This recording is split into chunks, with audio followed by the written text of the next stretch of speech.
우리 장로님 기도하실 때 1월 달이 후딱 지났죠? 금세 2월이 되었습니다. 세월이 정말 화살처럼 빠른 것 같아요. 금방 지나갑니다. 우리가 낭패를 본다 이런 말 쓰죠? 낭패 이런 말을 씁니다. 이 낭패라는 말은 중국 전설에 나오는 동물인데 낭이라고 하는 동물과 패라고 하는 그런 동물이 있어요. 그런데 이 낭은 뒷다리가 짧습니다. 거의 없는 것처럼 보이죠.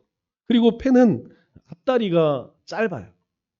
그래서 이 낭과 패는 각각 자기 스스로 어디를 다닐 수가 없습니다. 뭐 뒷다리가 없든 앞다리가 없든 없는 건 마찬가지이기 때문에 어디를 자유롭게 움직일 수가 없어요. 그런데 이 둘이 만나면 서로 힘을 합치면 움직일 수가 있겠죠. 이동할 수가 있겠죠. 이 패가 등에 낭에 이제 뒤에 이렇게 발을 얹으면 낭에게는 패가 뒷다리가 되는 것이고 패에게는 낭이 앞다리가 되는 것이죠. 그래서 이 낭과 패가 서로 만나게 되면 그렇게 가고 싶은데 움직일 수가 있습니다. 그런데 만일 둘이 다투어서 싸워서 서로 마음이 상해서 떨어지게 되면 전혀 움직일 수가 없죠. 그래서 나온 말이 낭패다. 낭패라는 말이 나온 것입니다. 일이 틀어졌다. 일이 뜻대로 되지 않았다. 그럴 때 우리는 낭패를 봤다. 이렇게 이야기를 하죠. 조선시대의 대표적인 실학자 가운데 한 분이 이익이라는 분이 있는데 이분이 성호사설이라는 책을 썼어요. 이 책에도 이 낭패와 굉장히 유사한 이야기가 나옵니다. 한 동네에 어떤 마을에 소경과 걷지 못하는 안진뱅이가 살았어요. 그런데 나라에 난리가 났습니다. 난리가 났으니까 사람들이 전부 피난을 가겠죠? 그런데 앞을 보지 못하는 이 소경과 걷지 못하는 이 안진뱅이는 스스로 어디 갈 수가 없어요. 그러니까 난리가 났으니까 사람들이 가족 챙기고 자기 목숨 구하기도 바쁘죠. 누가 다른 사람을 돌보겠습니까? 그럴 여력이 안 되죠. 정신이 없는데 이 소경과 안진뱅이를 누가 데리고 가겠습니까? 짐만 되지. 그래서 이 소경과 안진뱅이는 서로 상의를 했어요. 이 소경이 안진뱅이를 업으면 이 안진뱅이가 소경의 눈이 되어주는 거죠. 그러면 이 앞을 보지 못하는 소경은 뒤에서 이 안진뱅이가 이야기해 주는 대로 그렇게 가게 되면 충분히 이 피난길을 떠날 수 있게 된 것이죠. 그래서 결국 소경이 이 안진뱅이를 업고 도망가서 둘 다 목숨을 보존하게 되었다고 합니다. 우리 인생은 절대 혼자 살 수 없어요. 또 완전한 사람도 없습니다.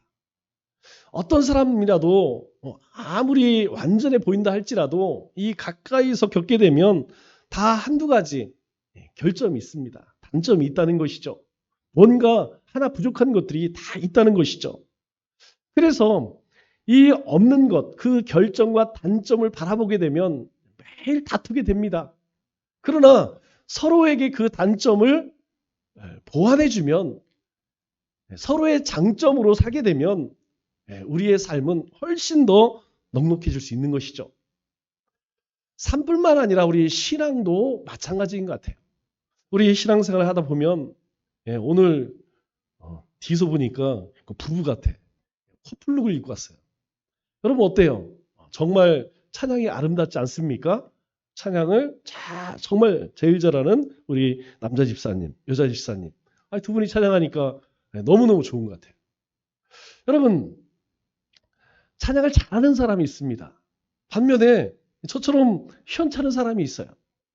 또 어떤 사람은 청소를 참 잘해. 이 사람 빗자루만 들면 그냥 깨끗해집니다. 그런데 어떤 사람은 2시간, 3시간 청소를 해도 이거 한 것 같지가 않은 사람이 있어. 청소에 은사가 있는 사람이 있어요. 또 어떤 사람은 잘 가르치는 사람이 있습니다. 이 사람이 가르치면 귀에 쏙쏙 들어와. 그런데 어떤 사람이 가르치면 도대체 뭔 얘기인지 잘 몰라. 이처럼 각각 사람은 잘하는 것이 있고 못하는 것이 있다는 것이죠.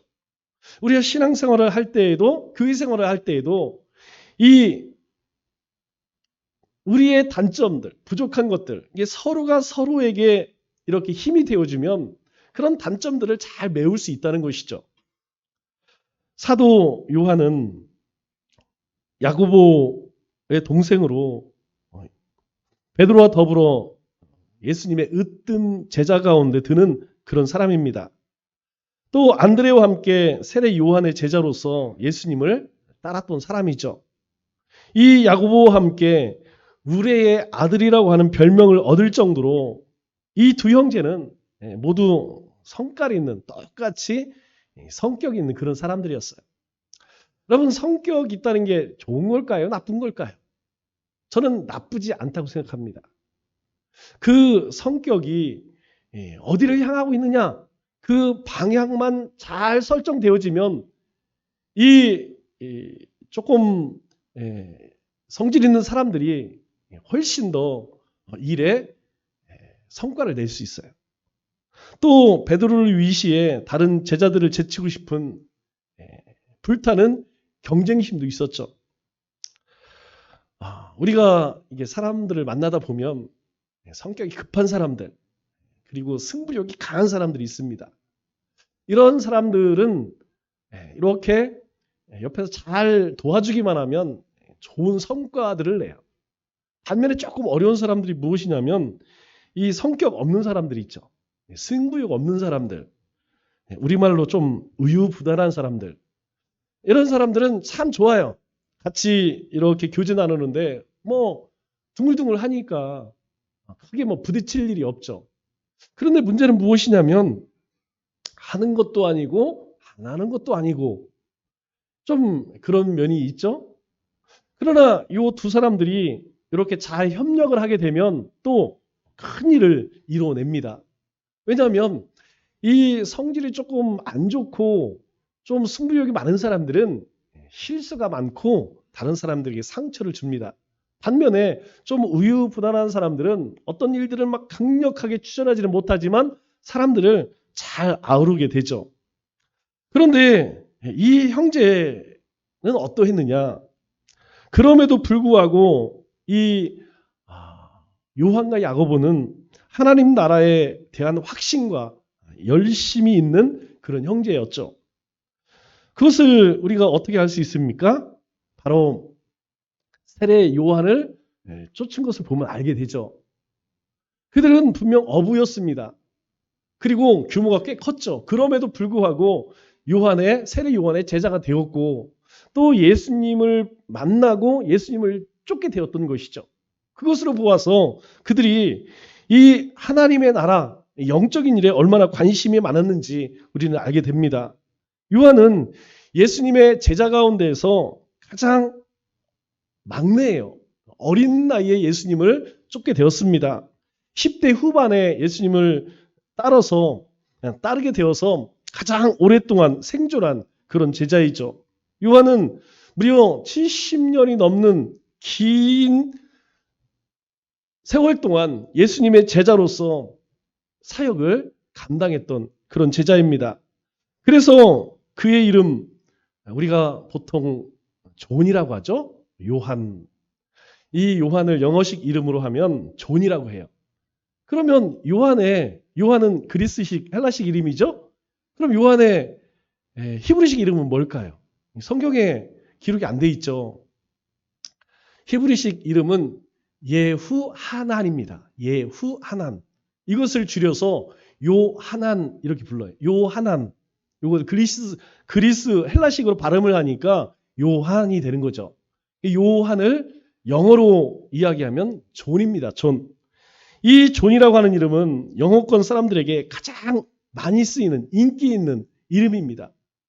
우리도 어디를 가든지 김, 박, 이 세 성씨는 항상 만나게 돼요. 어디를 가도 만나게 되면 김이 박, 이 세 성씨는 항상 만나게 됩니다. 그렇게 우리나라 가운데 많이 있죠. 저처럼 오가는 그렇게 많이 못 봤어요. 제가 간혹 있기는 한데 대부분 김이 이 가운데에서 만나게 되죠. 이 영어권 사람들도 마찬가지예요. 만나다 보면 세 사람 중에 한 사람은 존이라고 하는 이름을 가지고 있어요. 예전에 우리나라에 굉장히 인기 있던 이름들이 있죠. 인기 있는 이름을 보면 저 40년대, 50년대 이전에 보면 그 여자 이름 가운데에서 순자, 영자, 정순, 정숙, 영숙. 우리 교회도 이렇게 보니까 그죠? 70 넘으신 분 가운데에 여기 해당되는 분들이 있어요. 이거 왜냐면 그때에 굉장히 유행했던 굉장히 인기 있던 이름입니다. 그래서 부모님들이 그런 인기 있는 이름을 지어주신 것이죠. 남자도 마찬가지예요. 우리가 이걸 가만히 통계표를 보면 시대마다 유행했던 일들이 있습니다. 그래서 이제 2000년대 보면 뭐 서연, 서진, 서운, 민서, 민우 이런 님들이 많이 있죠. 우리가 우리 아이들 이름을 가만히 보면 이 아이가 몇 년대의 사람이 있는지 이름만 보면 대충 알 수가 있어요. 왜냐하면 그때 굉장히 유행했던 이름들이 있죠. 이 원래 요한의 모습은 우리의 아들입니다. 굉장히 보안어결하게 성격이 급한 그런 요한의 모습과는 달리 이름은 왠지 굉장히 친근감이 있는 그런 이름이죠. 이 요한 형제가 예수님께 꾸중 들은 사건이 있어요. 우리 지난주 함께 살펴보았죠? 사마리아 땅을 지나는데 이 사마리아 땅 한 동네 사람들이 못 지나가게 그랬더니 이 요한 형제가 예수님에게 뭐라고 부탁을 합니까? 불을 내려서 그냥 싸그리 그냥 몰살시켜버리죠. 그렇게 이야기합니다. 그런데 이 사건 말고 그 사건 바로 이전에 또 하나 사건이 있어요. 우리 누가복음 9장 49절 50절 말씀을 보면 이제 어떤 사람이 제자들을 찾아가서 제자들에게 우리 아들 귀신 들렸는데 귀신인데 쫓아주세요. 아마 그랬나 봐요. 그런데 제자들이 귀신을 쫓지를 못하는 겁니다. 아마 그래서 다른 사람이 아마 그 아들의 귀신을 쫓은 것 같아요. 그리고 나서 요한이 이제 예수님에게 그들에 대한 이야기를 합니다. 즉 제자들이 아닌 다른 사람들이 귀신을 쫓은 그 사건을 두고 주여 어떤 사람이 주의 이름으로 귀신을 내쫓는 것을 우리가 보고 우리와 함께 따르지 아니함으로 금지하였나이다. 우리를 따르지도 않았는데 우리랑 같이 함께 하지도 않는데 그런 귀신을 쫓는 일들을 합니다. 그래서 홍구정을 내서 못하게 그렇게 막았습니다. 그랬더니 예수님이 뭐라고 말씀하시냐면 금하지 말라. 아니 냅둬. 너희를 반대하지 않는 자는 너희를 위하는 자니라. 아니 우리를 반대하지 않는 자니까 우리 편이라고 생각해. 그래서 그들이 내 이름으로 그런 일을 하는 것을 절대 막지 마. 이렇게 이야기하는 거죠. 아마 이 말을 할 때 요한은 예수님에게 어떤 의도로 했을까요? 아마 예수님에게 이 이야기를 할 때 이 말을 가만히 들여다보면 내가 이 이야기를 하면 예수님이 칭찬해 주시겠지. 그런 의기양양한 모습이 담겨져 있죠. 우리가요. 어떤 사람들이 주님의 이름으로 이런 일을 하는데 우리와 함께하지 않기 때문에 못하겠습니다. 예수님 잘했죠? 이런 의미죠. 여기에는 이 자신의 의도 좀 드러내고 또 예수님 앞에 잘난 체도 좀 하려고 하는 그런 신나는 모습이 좀 있습니다. 그런데 우리가 40절 말씀을 보면 사실 이 사건은 보통 일이 아니에요. 왜냐하면 만일 제자들이 못하는 일을 다른 사람들이 했다면 그것은 제자들에게는 좀 창피한 일이죠. 망신스러운 일이라는 것이죠. 그들의 명예에 좀 타격이 있는 거죠. 왜냐하면 보세요. 당신의 제자들에게 내쫓아 주기를 구하였으나 우리는 처음 당신들의 제자들을 먼저 찾아갔습니다. 예수님의 제자들을 먼저 찾아갔다는 거죠. 그리고 부탁을 했다는 거예요. 그런데 그들이 능히 할 줄 알았는데 아니 아무 일도 못하는 거예요. 그래서 우리가 다른 사람에게 부탁을 해서 했습니다. 그런 얘기죠. 이것으로 보아서 이 요한이 이 귀신 쫓는 것을 금한 이유는 질투심이죠. 시기가 난 거예요. 질투심이 있기 때문에 이게 심통이 난 거죠. 심통이. 우리가 못하는데 다른 사람이 했어? 야, 이거 예수님한테 얘기해서 못하게 하자. 그랬던 것이죠. 우리가 이러한 모습을 종종 봅니다. 어떤 사람들에게 보냐면 영적으로 조금 미숙한 사람에게서 자주 보여지는 모습이에요. 왜? 내가 못하니까 너도 안 했으면 좋겠어. 제가 이거 실제로 겪은 일이에요. 보통 대부분의 교회, 거의 대부분의 90% 이상은 봄, 가을 두 번 전도축제를 합니다. 우리 교회뿐만 아니라 대부분의 교회들이 그래요. 그런데 그 중에 전도를 안 하는 사람들은 뭐라고 이야기하느냐? 안 했으면 좋겠대. 그거 안 했으면 좋겠다 이러면 이제 믿음이 없어 보이니까 뭐라고 이야기하느냐? 1년에 한 번만 했으면 좋겠대. 그리고 2년에 한 번씩 1년 하고 1년 쉬고 이렇게 이야기를 해요. 여러분 왜 그런 이야기 하는지 아세요? 내가 못하니까 다른 사람도 안 했으면 좋겠어. 여러분 그럴 때 종종 있죠? 내가 청소하기 싫으니까 나만 안 하면 돼요. 내가 하기 싫으면 나만 청소 안 하면 됩니다. 그런데 다른 사람들이 청소하면 나는 게으른 사람처럼 보여. 그러니까 어떻게 해요? 이번 주는 하지 맙시다. 이럴 때가 있죠. 왜냐하면 혼자만 그렇게 하면 왠지 나만 바보 되는 것 같고 나만 믿음 없는 것 같고 사람들이 주목할까 봐 이제 같이 우리 다 같이 이렇게 하자. 이런 모습들은 아직 어려서 그래요. 신앙적으로 미숙해서 그렇습니다. 혹시 우리 주변에 그런 사람들이 있으면 그런 사람들에게 책망할 거 없어요. 아직 그렇구나. 요한이 그런 거예요. 우리가 못하니까 다른 사람도 못하게 해야지. 다른 사람이 우리 못하는 일을 하게 되면 우리는 망신살을 뻗치는 거 아니겠습니까?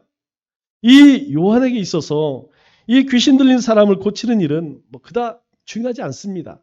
관심사가 아니라는 것이죠. 다만 그 일이 자기들에게 미칠 득실만 계산하고 있었다는 것입니다.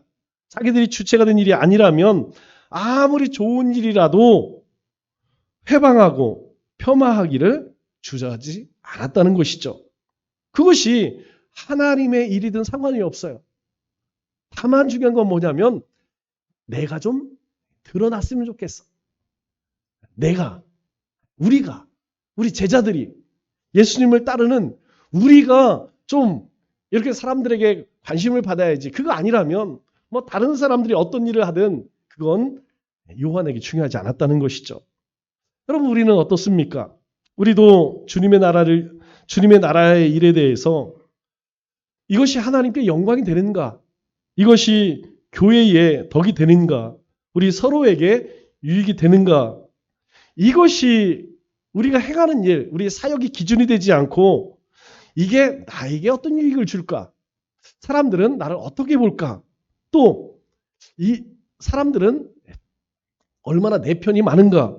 만일 여기에 관심이 초점이 있다면 큰 여러 가지 문제가 생기게 됩니다. 여러분 사탄의 가장 사악함이 뭘까요? 여러분들이 생각하실 때 이 사탄 마귀의 가장 악한 사악함이 뭘까요? 저는 이간질이라고 생각해요. 여러분 이간질은 다툼을 만들어냅니다. 분열을 만들어낸다는 것이죠. 뱀이 에덴 동산에서 아담과 하와를 찾아갔을 때 어떤 일이 일어나죠? 교묘하게 하나님과 이 아담과 하와 사이를 이간질해요. 그래서 결국 하나님의 말씀을 어기게 하죠. 하나님 말씀에 불순종케 한 이 사탄의 가장 악한 것이 사악함이 여기 있어요. 여러분 우리가 성령 충만하지 못하면 뭐에게 유혹받으냐면 사탄의 유혹을 받습니다. 그러면 이 사탄의 유혹을 받은 사람들이 10중 8구는 어떤 일들을 벌이느냐? 사람과 사람 사이를 이간질해요. 성도와 목회자 간 사이를 이간질합니다. 하나님과 하나님의 백성의 사이를 이간질해요. 그래서 우리가 하나 되지 못하게 하고 서로 사랑하지 못하게 하고 반목되게 하고 서로 다투게 하고 결국에는 분열케 만드는 일이죠. 이것이 우리가 오늘날 경험하는 편가르기, 흑백 논리, 그리고 집단 이기주의로 나타나는 거 아니겠습니까? 여러분, 이 작은 나라에서 도대체 개딸은 누구예요? 태극기 부대는 누굽니까? 그들 모두가 다 동일하게 이야기하는 것이 무엇이냐면 우리는 이 나라와 민족을 사랑합니다. 다 똑같이 얘기해요. 그런데 그들의 모습을 보면 어떻습니까? 그냥 이건 철천지 원수에 죽이지 못해 그냥 안달납니다. 특히 한국 사회는 아직도 이 수준을 벗어나지 못하는 경향이 아주 많이 있죠. 우리가 80년대 보통 이데올로기, 이념 시대라고 이야기합니다. 여러분 40년 전에요. 근데 여전히 그 40년 전에 그 이데올로기 전쟁을 지금 벌이고 있는 것이죠. 하나님의 백성들은 이걸 뛰어넘어야 합니다. 이데올로기 전쟁이 아니라 우리는 매일매일 거룩한 전쟁을 벌여야 한다는 것이죠. 예수님께서 50절 뭐라고 이야기합니까? 이렇게 이야기하죠. 금하지 말라, 금하지 말라. 금하지 말라. 너희를 반대하지 않는 자는 너희를 위하는 자다. 요한은 외골수적인 마음을 갖고 있었지만 예수님은 우리 대적이 아니라도 자기 편으로 포용할 수 있는 넓은 아량을 가지라. 이 말씀하시는 거예요. 이 말의 뜻은 요한은 우리가 중도라고 하죠. 중간층에 있는 사람들을 적으로 간주하였지만 반면에 예수님은 그들을 다 끊어 안으라. 이렇게 말씀하시는 것이죠. 우리가 어디를 가든지 소리 없는 다수의 중간층이 있습니다. 이 사람들은 자신의 성향을 잘 드러내지 않는 사람들이에요. 어느 한쪽에 치우치지 않은 사람들이라는 것이죠. 그러면 그들이 바볼까요? 그들이 뭔가 이상한 사람들이라 그런 자신의 성향을, 자신의 마음을 드러내지 않을까요? 예, 그러고 싶지 않은 거예요. 왜냐하면 이쪽 편을 들 수도 저쪽 편을 들 수도 왜? 그렇게 하게 되면 이 다툼이 일어날 것이 뻔히 알고 있지만 자신만의 가치관이 있지만 그럼에도 불구하고 드러내지 않는 사람들이라는 것이죠. 그래서 예수님께서는 이들을 위해서 더 많은 여지를 남겨두신 거예요. 우리에 대해서 대적하지 않나, 반대하지 않는다면 그들까지도 우리가 품어줘야 되지 않겠느냐 이렇게 하시는 것이죠. 사실 우리도 처음 신앙생활을 할 때 잘 믿은 것 같지만 그렇지 않습니다. 실수투성이죠. 성급하게 판단하고 훈련되어 있지 않고 잘 다듬어지지 않은, 그래서 남에게 상처를 많이 주기도 했습니다. 그러면서 우리의 신앙이 점점 자라서 성숙한 믿음으로 그렇게 변화되어져 가는 것이죠. 그러므로 우리는 좀 더 넓은 마음, 포용하는 마음을 달라고 우리 주님 앞에 기도할 수 있어야 합니다. 그래서 사도 바울이 그와 같은 사람들에게 이야기합니다. 우리 빌립보서 1장 18절 말씀을 보니까 그러면 무엇이냐? 거칠애로 하나, 참으로 하나, 남에게 보이기 위해서 하나, 아니면 정말로 진실된 마음으로 하나, 무슨 방도로 하든지 전파되는 것은 그리스도니 이로써 나는 기뻐하고 또한 기뻐하리라. 어떤 사람 막 세미나 한다는 거예요. 저 사람이 막 열심히 하니까 열심히 안 하고 싶었지만 저 사람이 막 너무 열심히 하니까 셈이 나는 거야. 막 질투가 나는 거야. 네가 해? 나도 해. 네가 막 1시간 기도해? 그럼 나는 1시간 1분 기도해. 네가 2시간 기도해? 그럼 나는 2시간 10분 기도할 거야. 이런다는 것이죠. 어떤 마음으로 하든지 무슨 방도로 하든지 전파되는 것은 그리스도이기 때문에 나는 거칠애로 하든 아니면 참으로 하든 그것에 대해서 더 이상 얘기하지 않는다는 거예요. 나는 기뻐하고 또한 기뻐하리니. 나는 기뻐한다는 거예요. 그냥 셈이 나서 그냥 막 그렇게 하든지 아니면 그렇지 않은 마음으로 하든지 그리스도만 복음만 전해진다면 무슨 상관이겠느냐. 여러분, 우리가 이런 마음을 가졌으면 좋겠습니다. 우리 서로에게도 이런 마음을 갖고 또 세상을 향해서도 이런 넓은 마음, 품어줄 수 있는 마음을 가졌으면 좋겠어요. 여러분, 아직 예수님을 만나지 못했기 때문에 교회에 대해서, 그리스도에 대해서 하나님에 대해 모르잖아요. 그러니까 그들은 우리를 향해 욕도 합니다. 모욕하고 조롱합니다. 때로는 대적하기도 하죠. 왜? 모르니까. 그런데 그런 자들에게 우리가 똑같이 그래 너희가 우리를 그렇게 핍박하니까 우리를 욕하니까 다 그냥 불 내려서 지옥 가라. 그럴 수는 없다는 것이죠.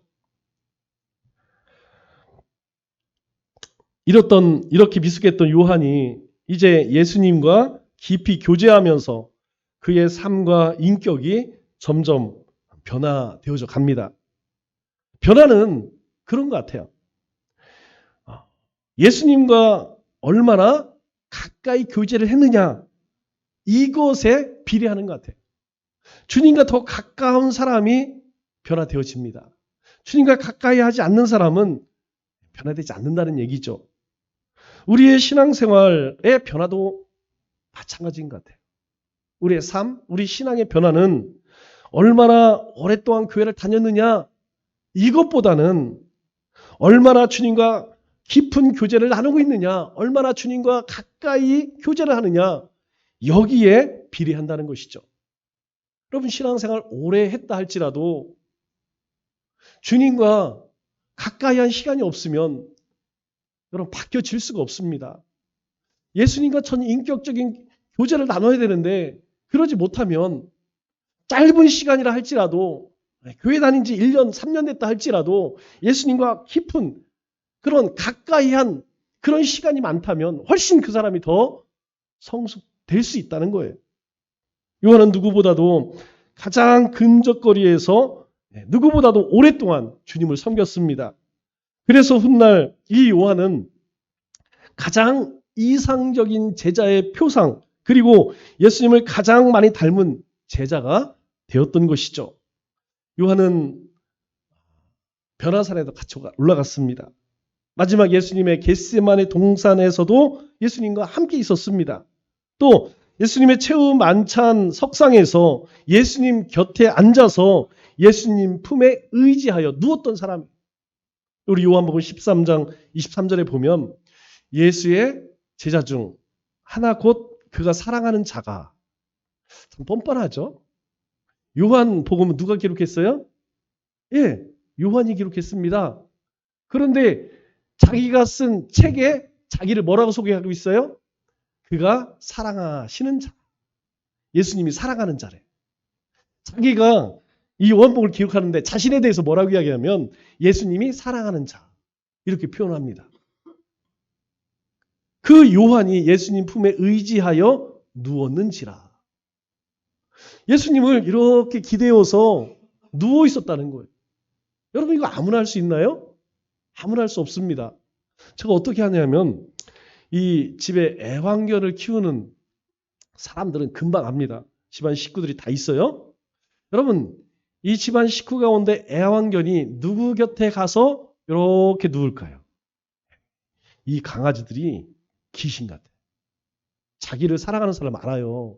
자기를 좋아하는 사람을 알아요. 제가 한번 그 큰애가 개를 데리고 와서 소리를 한번 질렀어요. 그럼 이 개들이 막 이뻐해달라고 막 오잖아요. 근데 안 좋아하는 사람은 냄새 자체가 조금 싫어. 그래서 제가 한번 소리를 질렀어. 그런데 그 이후로 지금까지 몇 년이 지났는데도 제 곁에 올까요? 안 올까요? 안 옵니다. 예, 아무리 먹이 들고 흔들어도 안 와요. 예, 지켜봅니다. 여러분, 예수님 품에 의자에 누웠다라는 것은 그만큼 예수님도 요한을 인정하고 요한도 예수님을 사랑했다는 증거 아니겠습니까? 그렇게 가깝기 때문에 그렇게 허물없이 예수님을 의지에 누울 수 있었던 것이죠. 요한은 예수님이 끌려가실 때에 이 대제사장의 뜰까지 예수님과 함께 동행한 제자입니다. 여러분 사랑은 어때요? 우리가 사랑하는 사람. 사랑하는 사람은 늘 함께하고 싶죠. 함께하고 싶어요. 사랑하는 사람은 늘 함께 있는 그 사람이 사랑하는 사람입니다. 특별히 어려울 때 같이 있는 것이 참 사랑이죠. 그래서 우리가 다른 사람들은 어려움 겪을 때에 함께하지 못하지만 우리 가족이, 내 자녀가, 내 아내 남편이 어떤 어려움이 있으면 어때요? 같이 있어줘요. 같이 있어주는 것만으로도 힘이 되죠. 왜? 사랑하니까. 그러나 다른 사람은 그렇게 할 수 없어요. 잠깐 만나서 뭐 차 마시고 밥도 사주고 그럴 수는 있지만 계속 같이 하기는 없습니다. 그러나 우리 가족은 그렇지 않아요. 가까이 같이 있는 것 이게 행복하죠. 반면에 베드로는 어떻습니까? 예수님이 잡혀가실 때에 멀찌감치 따라갑니다. 결국 이 베드로는 예수님을 부인하고 도망쳐 버립니다. 하지만 요한은 마지막까지 예수님의 곁에 남아 예수님의 마지막 길을 동행하는 것이 바로 요한이었다는 것이죠. 예수님께서 야 너희가 다 나를 버리리라. 첫날 밤에 말씀하셨어요. 그때의 다른 제자들, 모든 제자들이 뭐라고 이야기합니까? 예수님, 우리가 죽을지언정 절대로 주님을 버리지 않겠습니다. 맹세를 합니다. 그런데 그 맹세는 결국 다 헛맹세가 되었어요. 결국 요한만이 자신의 말을 지키는 사람이 되었다는 것이죠. 어떻게 가능했을까요? 바로 주님과 가까이 했기 때문이라는 것이죠. 주님과 가까이 하는 것이 바로 축복입니다. 우리가 이것저것 따지면요. 주님과 가까이 할 수 있을까요? 없습니다. 바쁩니다. 힘들어요. 시간이 없습니다. 그런데 주님을 내 삶의 우선순위로 바꾸면 가능하다는 것이죠. 내가 하루의 삶을 시작할 때에 모든 걸 다 제쳐놓고 말씀으로 시작하리라. 여러분 가능할까요? 못할까요? 가능해집니다. 내가 주님과 가까이 하겠다 마음 먹으면 눈 뜨자마자 먼저 찬양할 수 있는 것이고 말씀을 볼 수 있는 거예요. 내가 하루를 마무리할 때 내가 다른 것을 다 못해도 내가 씻지는 못해도 양치지는 못해도 이 얼굴에 화장은 못 지워도 내가 말기 참매는 하고 자리라. 그럼 불가능할까요? 가능하다는 것입니다. 우선순위만 바꾸면 내가 주님과 가까이 하는 것 가능하다는 거예요. 내가 매일 그냥 일 삼아서 전도를 못해도 내 주머니에 전도지 갖고 다니면서 혹 하나님이 감동 주시면 내가 하리라. 불가능할까요? 가능하다는 것이에요. 주님과 가까이 하려고 우리가 우선순위만 정하면 얼마든지 주님과 가까운 생활을 할 수 있다는 것입니다. 결국 요한만이 예수님의 십자가를 곁에서 바라본 유일한 제자가 됩니다. 우리 요한복음 오늘 본 말씀이죠? 오늘 본 말씀을 보면 예수님의 십자가 곁에는 예수님을 가장 사랑하는 사람들이 있었습니다. 예수님이 십자가에 죽으실 때 그 곁에 그의 어머니, 이모, 그리고 마리아, 막달라 마리아가 있었어요. 여러분 이 사람들은 예수님을 가장 사랑한 사람들이에요. 예수님을 삶의 가장 우선순위로 섰던 사람들이죠. 그런 사람들이 26절에 이렇게 이야기하죠. 예수께서 자기 어머니와 사랑하는 제자 바로 요한이죠. 곁에 서 있는 것을 보시고 요한에게 자기 어머니께 말씀하시되 예수님께서 요한에게 마지막 유언 같은 이야기를 나눠요. 그게 뭐냐면 어머니에게 이런 이야기합니다. 여자여 보소서 아들이니이다. 자기를 이야기하는 게 아닙니다. 제가 이 말씀이 조금 헷갈려서 많은 자료를 찾아봤어요. 여러분 여기서 여자의 보소서 아들이니이다. 이 말은 엄마 나야 나. 이 얘기가 아니에요. 이 사랑하는 사람 요한이 오늘부터 어머니의 아들입니다. 이 뜻이에요. 나는 이제 이 십자가에서 죽습니다. 오늘 죽습니다. 그러나 이제 오늘부터는 이 요한이 어머니의 아들입니다. 그리고 요한에게 27절에 이렇게 이야기하죠. 그 제자에게 이르되 요한에게 이르되 보라 내 어머니다. 오늘부터 나의 어머니 이 마리아는 너의 어머니인 것처럼 그렇게 모시고 살아라. 그렇게 예수님께서 요한에게 당부하십니다. 요한은 예수님의 그 처절한 모습을 생생하게 목격한 사람이에요. 예수님의 마지막 숨결과 주님의 마지막 음성 하나하나 놓치지 않고 직접 들은 유일한 제자라는 것입니다. 예수님께서 육신이 십자가에 달리실 때 요한은 마음으로 십자가를 졌다는 것이죠. 그래서 요한은 예수님의 가쁜 숨소리와 마지막 유언을 들었어요. 예수님의 제자 가운데서 마지막 예수님께서 유언같이 남기신 말씀을 들은 사람이 바로 요한이라는 것이에요. 그렇기 때문에 주님과 가까이 하는 것이 축복이라는 것입니다. 주님의 음성을 듣는 것이 축복이라는 거예요. 가장 무서운 저주는 무엇이냐? 주님이 나에게 말씀하심에도 불구하고 듣지 못하는 겁니다. 주님의 말씀을 들어요. 지금도 듣습니다. 그런데 내게 깨닫는 게 없어져. 이게 가장 불행이라는 것입니다. 하나님의 말씀이 우리 가운데 딱 박혀서 아플 때, 여러분 그럴 때 있죠? 목사님 까네. 막 그런 것처럼 느껴지는 거. 나를 미워하네. 이처럼 하나님의 말씀이 내 폐부에 그렇게 박히는 것. 그게 축복이에요. 하나님의 말씀이 들려진다는 것이죠. 왜? 주님과 가까이 있기 때문에 주님의 말씀이 들려져서 내 가슴이 아픈 거예요. 내 심령이 아픈 것입니다. 괴로운 것이에요. 그러나 주님과 가깝지 않은 사람은요, 들려지는 게 없어요. 그래, 감동도 없습니다. 아픔도 없습니다. 그렇기 때문에 회개도 없다는 것이죠. 예수님은 특별히 이 요한을 신뢰하셔서 자신의 어머니 마리아를 부탁합니다. 그때부터 요한은 이 마리아를 자기 집에 모시고 예수님 대신 자식으로서 봉양하게 되는 것이죠. 요한복음에는 다른 복음서에 찾아볼 수 없는 예수님의 마지막 최후의 말씀들이 기록되어 있습니다. 우리 19절, 요한복음 19장 28절에는 내가 목마르다. 여러분 다른 마태복음, 누가복음 없어요. 내가 목마르다. 요한복음밖에 없습니다. 또 30절에 다 이루었다. 다 이루었다. 내가 다 지불했다. 여러분 다른 복음서에 없어요. 오직 요한복음에만 있습니다. 왜 요한복음에만 기록되어 있을까요? 이 말씀은 십자가 아래에서 요한만 들었기 때문이에요.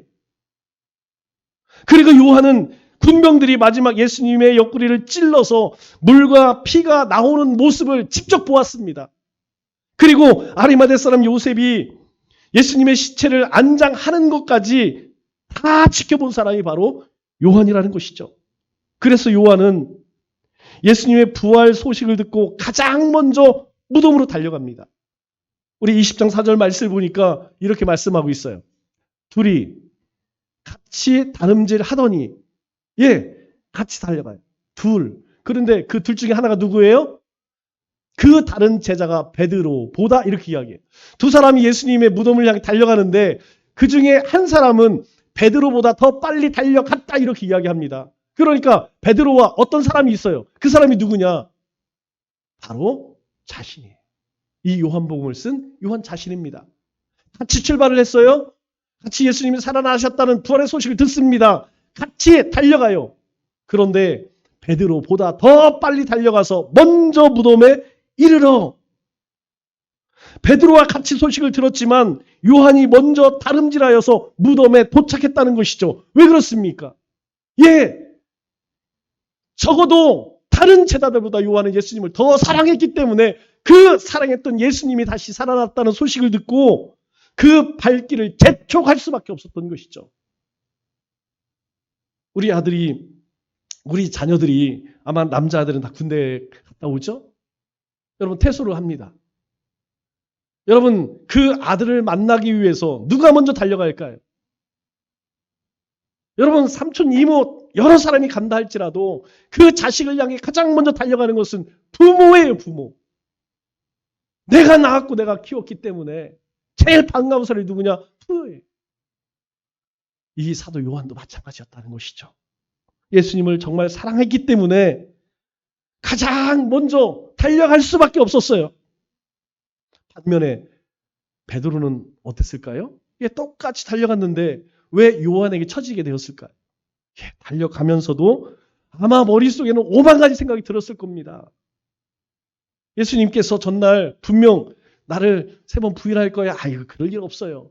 그런데 실제로 예수님 면전에서 나 예수님 몰라. 3번이나 부인했어요. 그런데 그 예수님이 다시 살아났어. 그 예수님께 달려갑니다. 그 달려가는 발걸음이 천근만근이겠죠. 그 예수님 만나면 이거 뭐라고 변명하지? 이거 예수님한테 미안해 죽겠는데 이거 안 갈 수도 없고 갈 수도 없고 살아났다고 하는 가기는 가는데 그냥 요한처럼 그냥 재빠르게 달려갈 수가 없는 거예요. 그 마음 가운데 부담이 있기 때문에. 그러나 요한은 그렇지 않습니다. 요한은 무덤에 가서 그 자리에서 예수님의 부활하신 사건을 보고 믿습니다. 우리 8절, 20장 8절 말씀을 보면 그때에야 무덤에 먼저 갔던 그 다른 제자도 들어가 보고 믿더라. 이렇게 이야기해요. 이 얘기는 뭐예요? 다른 제자들이 다 긴가민가 했다는 거예요. 정말 예수님이 살아난 거 맞아? 심지어 어떤 제자는 그냥 자체를 믿지 않아요. 그럴 리가. 내가 그 손을 만져보기 전에는, 그 옆구리를 만져보기 전에는 나 못 믿어. 이런 제자도 있었어요.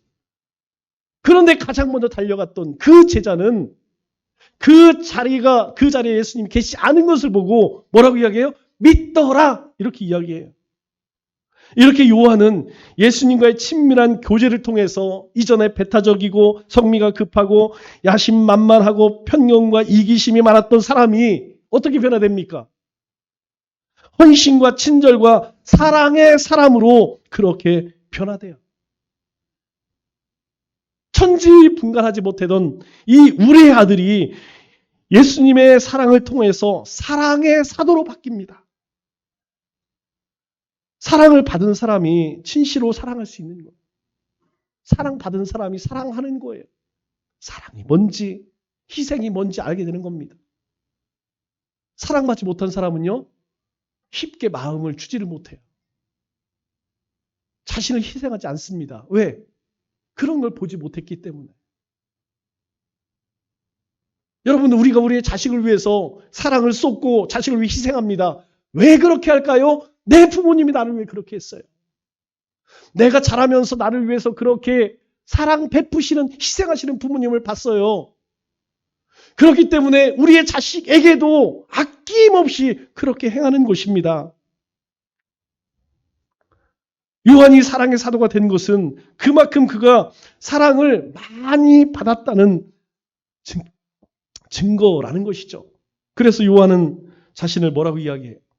사랑받는 자가 사랑받는 자. 자기에게는 별명이 보아나기였어요. 우리의 아들이라는 별명이 있었습니다. 그럼에도 불구하고 자기는 자신을 향해서 자기 스스로 붙인 별명이 무엇이냐면 사랑받는 자. 주님께 사랑받았던 자. 그렇게 스스로에게 부르고 있는 것이죠. 이것은 바로 요한 사도 자신이 예수님의 사랑을 깊이 느꼈기 때문입니다. 요한은 5권의 성경을 썼죠. 요한복음은 과거 예수님의 행적에 대해 기록합니다. 그리고 요한 1, 2, 3서는 현재 교회의 생활에 대해 썼고, 그리고 요한계시록은 미래에 이루어질 하나님의 세계에 대해서 예언을 합니다. 여러분, 이 책의 핵심이 뭡니까? 요한복음과 요한 1, 2, 3서, 요한계시록, 그 핵심은요, 믿음, 소망, 사랑이에요. 말씀을 맺겠습니다.